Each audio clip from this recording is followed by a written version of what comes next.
നമുക്കിന്ന് കുറച്ച് ഉണക്ക ചെമ്മീൻ ഫ്രൈ ഒന്ന് ചെയ്താലോ. ചുവന്നുള്ളി വെളുത്തുള്ളി ഞാൻ ചതച്ചെടുത്തിട്ടുണ്ട്, അത് നമുക്ക് ഇതിലേക്ക് ഇട്ട് കൊടുക്കാം.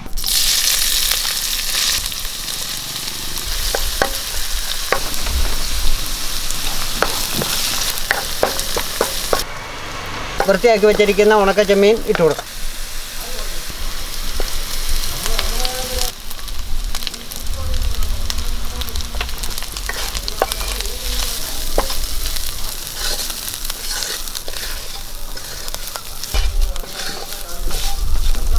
അര സ്പൂണ് മുളക് പൊടി ഇട്ട് കൊടുക്കാം.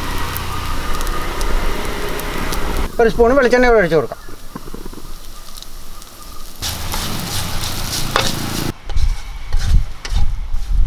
നമ്മുടെ ഉണക്കച്ചെമ്മീൻ ഫ്രൈ റെഡിയായി കഴിഞ്ഞു.